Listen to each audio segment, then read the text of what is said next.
வணக்கம். அஸ்வின் குரு யூடியூப் சேனலுக்கு உங்களை அன்புடன் வரவேற்கிறேன். நம்ம பார்க்க போகிற வீடியோ எதை பற்றினது அப்படின்னா, உங்களுடைய வாழ்க்கை துணை எந்த திசையிலேருந்து வருவாங்க, அது எப்படி கணிக்கிறது ஜாதகத்தை வச்சுக்கிட்டு அப்படிங்கிறத நம்ம வீடியோவில் பார்க்க போகிறோம்.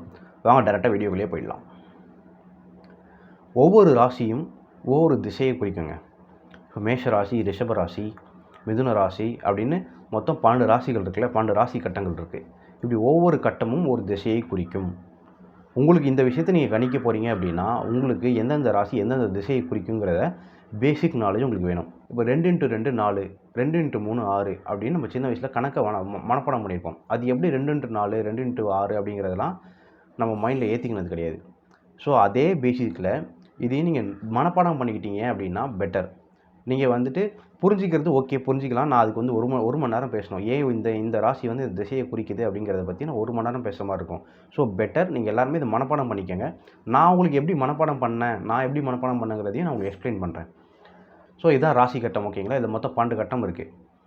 இதில் வந்து ஒவ்வொரு ராசியும் ஒவ்வொரு திசைன்னு சொல்லியிருக்கேன். ஃபஸ்ட்டு நம்ம என்ன ராசி எடுத்துக்க போகிறோம் அப்படின்னா கன்னி ராசி.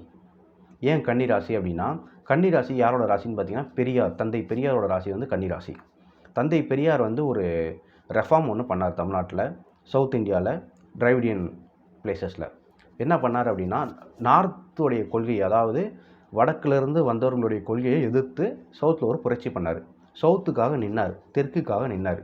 டிராவிடியன் மூமெண்ட்டோடைய ஐடியாலஜியோடைய வார்த்தை தான், காயினேஜ் தான், வடக்கு வாழ்கிறது தெற்கு தேய்கிறது. ஸோ கன்னிராசியில் பிறந்த பெரியார் வந்து தெற்குக்காக நின்னார். ஸோ கன்னிராசி தெற்கு திசையை தான் குறிக்கும். இது வந்து அஸ்ட்ராலஜிக்கலாகவும் நான் எப்படி மனப்பாடம் பண்ணேன்னு உங்களுக்கு நான் எக்ஸ்பிளைன் பண்ணுறேன். அஸ்ட்ராலஜிக்கலாக கன்னி ராசி வந்து தெற்கு திசையை தான் குறிக்கும். ஸோ கன்னியில் வந்து தெற்குன்னு எழுதிக்கங்க. அடுத்த ராசி நமக்கு வந்து ஒரு பாட்டு இருக்குது, தென்மேற்கு பருவக்காற்று தேனி பக்கம் வீசும்போது. ஸோ தெற்கு எழுதியாச்சு. ஸோ அடுத்து என்ன எழுதுங்க, மேற்கு. துலாம் வந்து மேற்கு. இன்னொரு சூப்பரான விஷயம் என்ன அப்படின்னா, நரேந்திர மோடி ஆகட்டும், பிரியங்கா காந்தி ஆகட்டும், ராகுல் காந்தி ஆகட்டும், இந்த 3 பேரும், அதாவது வடக்கிலிருந்து நம்மை ஆள்பவர்களான 3 பேர்களும் விருச்சிக ராசி தான். ஸோ விருச்சிகம் வந்து வடக்கு எழுதிக்கோங்க. இப்போ மிச்சம் என்ன இருக்குது அப்படின்னு பார்த்தீங்கன்னா, கிழக்கு தான் இருக்குது. தனுஷில் கிழக்கு எழுதியாச்சா? இப்போ என்ன பண்ணுறீங்கன்னா, இது அப்படியே இதே ஃபார்மேட்டை அப்படியே ரிப்பீட் பண்ணுங்கள். எப்படி ரிப்பீட் பண்ணிங்கன்னா, மகரம் வந்து தெற்கு, பிறகு மேற்கு, மறுபடியும் வடக்கு, மறுபடியும் கிழக்கு, மறுபடியும் அப்படியே ரிப்பீட் பண்ணுங்கள். தெற்கு, மேற்கு, வடக்கு, கிழக்கு, மொத்தம் 12 கட்டமும் ஃபில் ஆகிடுச்சு. ஓகேங்களா? ஒவ்வொரு கட்டத்துக்கும் ஒரு தசை நம்ம எழுதியாச்சு, ஒவ்வொரு திசையும் எழுதியாச்சு.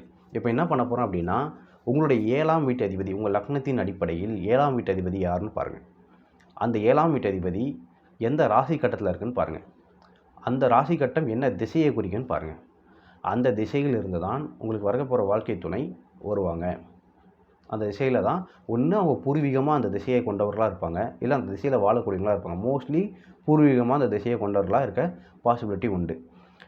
இந்த இந்த இந்த இந்த கணிக்கிறது இருக்குல்ல, இதில் ஒரு 100% அக்யூரேசி இருக்கா அப்படின்னு கேட்டிங்கன்னா, நான் ஒத்துக்க மாட்டேன். இதில் 100% அக்யூரேசி இல்லை. மற்ற ஜோசியர்கள் சொல்லலாம் 100% அக்யூரேசி இருக்குன்னு.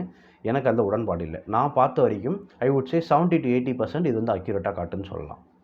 ஸோ இது ஒரு மெத்தட், ஓகேங்களா? இப்போ நம்ம வந்து இந்த கொஸ்டினுக்கு ஃபஸ்ட்டு ஸ்டெப்பில் நம்ம சொல்யூஷன் கண்டுபிடிச்சோம். இப்போ செகண்ட் ஸ்டெப் இருக்குது. செகண்ட் ஸ்டெப் என்ன அப்படின்னா, சில பேருக்கு வந்து ஜாதகத்தில் 7ஆம் வீட்டில் கிரகமே இருக்கும், ஏதோ ஒரு கிரகம் இருக்கும்.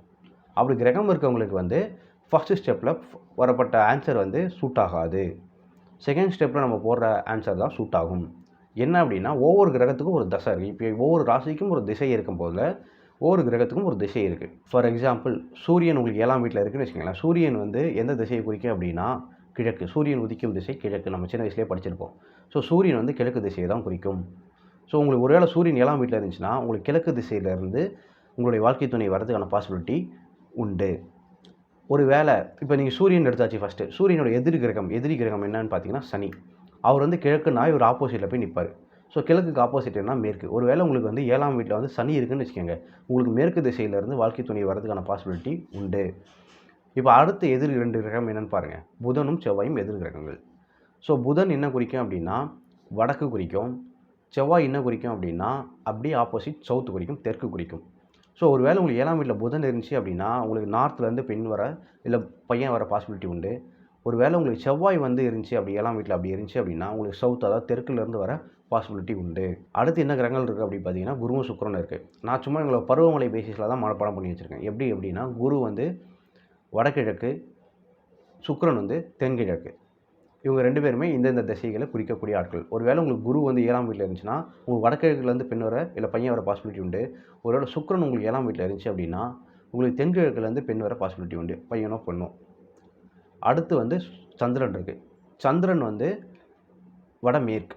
வடமேற்கு திசையிலிருந்து உங்களுக்கு வந்து வாழ்க்கை துணை ஒருவேளை 7ஆம் வீட்ல சந்திரன் இருந்துச்சு அப்படிங்கிற பட்சத்தில், உங்களுக்கு வடமேற்கு திசையிலிருந்து வாழ்க்கை துணை வரதுக்கான பாசிபிலிட்டி உண்டு. சரிப்பா எனக்கு ராகு கேது தானப்பா 7ஆம் வீட்ல இருக்கு அப்படின்னு கேட்டிங்கன்னா, ராகு கேது வந்து தென்மேற்கு திசையை குறிக்கும். ஓகேங்களா? ராகு கேது தென்மேற்கு திசை. அட் த சேம் டைம் நீங்க 7ஆம் வீட்டு அதிபதியும் கனெக்ட் பண்ணிக்கங்க. ராகு கேது இருக்கிற பட்சத்தில். யாருக்கெல்லாம் 7ஆம் வீட்ல கிரகம் இருக்கோ, அவங்க கிரகத்தோடைய திசைய பாருங்க. யாருக்கெல்லாம் 7ஆம் வீட்ல கிரகம் இல்லையோ, அவங்க வந்து 7ஆம் வீட்டு அதிபதி இருக்கிற ராசியோட திசைய பாருங்க. இத வச்சு நீங்க 70 to 80% ஓரளவு அக்யூரேட்டா சொல்லிடலாம். ஒருத்தருடைய வாழ்க்கை துணை எந்த திசையிலேருந்து வரப்போறாங்க அப்படின்ட்டு. சில பேர் கேட்பாங்க, எனக்கு வந்து 2வது திருமணம் நடக்க போகுது. அப்படி இருக்க பட்சத்தில் எப்படி என் வாழ்க்கை துணையை நான் கணிக்கிறது அப்படின்னு. ஒரு வேளை உங்களுக்கு அந்த மாதிரி கேள்வி இருந்தால் தயவுசெய்து கமெண்ட் பாக்ஸில் போடுங்க. அதுக்கு நான் தனியாக தான் வீடியோ போட்டாகணும். அது வந்து பிரசன்ன முறையில் தான் பார்க்கணும். அது தனியாக நான் வீடியோ போடுறேன். இதே வீடியோவில் நான் அதெல்லாம் போட்டேன்னா நிறைய பேருக்கு குழம்பிடும். ஸோ நான் என்ன பண்ணுறேன்னா 2வதா ஒரு வீடியோ போடுறேன். அப்படி உங்களுக்கு கொஸ்டின்ஸ் இருந்துச்சுன்னா கமெண்ட் பாக்ஸில் வந்து போடுங்க.